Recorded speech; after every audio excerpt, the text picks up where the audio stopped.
Je suis Raphaëlle Lafaille, première adjointe de la commune de Prigonrieux. Je suis élue donc, depuis 2020 en charge des ressources humaines et de l'administration générale.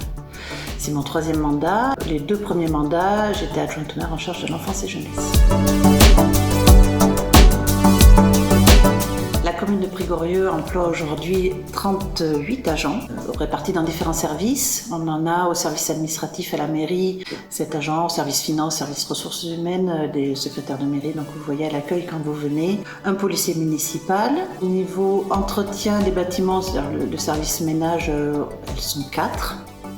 Toutes pas forcément à temps plein. Au service restaurant d'enfants, ils sont 4 aussi, puisque nous avons aujourd'hui 2 sites de restaurants d'enfants, un au centre-ville ici et un sur les coteaux à Pays-Milou, pour l'école de Pays-Milou. Au service technique, ils sont 12, répartis au service espace vert. On a un mécanicien et on en a qui entretiennent les bâtiments, c'est-à-dire électricité, plomberie, tout ce genre de petits travaux ou plus gros dans certains cas. Et enfin, le service enfance et jeunesse dans les écoles, donc, où elles sont, je dis elles parce qu'on n'a que des filles, et elles sont 9, dont 6 ATSEM, puisqu'on a une école maternelle ici au centre-ville où il y a 4 classes, donc on a 4 ATSEM, et à Pays-Milou, elles sont 2, elles se répartirent une le matin, une l'après-midi. Ces ATSEM ont des temps de travail très longs. Il faut savoir que c'est un métier assez pénible. Souvent, elles embauchent à 7h30, elles font la garderie du matin, l'école, le restaurant d'enfants à midi, l'école l'après-midi et la garderie du soir. Depuis 2020, depuis que nous avons été élus, nous avons eu quelques départs à la retraite et aussi demande de mise en disponibilité de certains agents. Ça nous a permis, ces départs à la retraite, de réorganiser un peu nos services. L'idée étant d'optimiser les temps de travail et de les rendre plus efficaces sur des tâches plus précises. On a réorganisé ainsi les services techniques.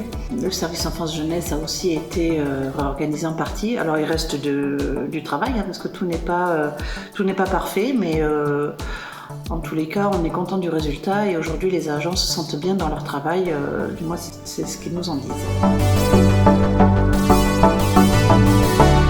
Depuis qu'on est élu, on a eu à cœur de favoriser l'apprentissage et les différentes formations des agents. Aussi en 2021, on a accueilli 2 apprentis, un au service enfance-jeunesse qui a fait donc un CAP petite enfance, et un agent au service technique aux espaces verts.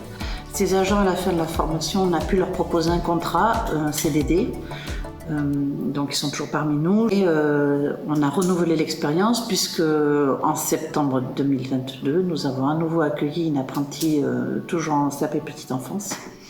Et l'année prochaine, on espère bien pouvoir accueillir 2 autres apprentis dans d'autres services. On aimerait bien accueillir un apprenti au service restaurant d'enfants et un autre peut-être au service administratif ici.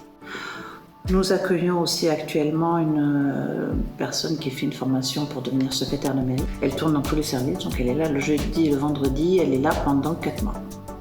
Afin de vous accueillir dans de meilleures conditions et de créer un nouvel espace de travail, nous avons réaménagé l'accueil de l'hôtel de ville. Nous tenons à votre disposition le maire et les adjoints si vous avez besoin d'un rendez-vous ou si vous avez des questions. Et en attendant, je vous souhaite à tous une bonne et heureuse année 2023.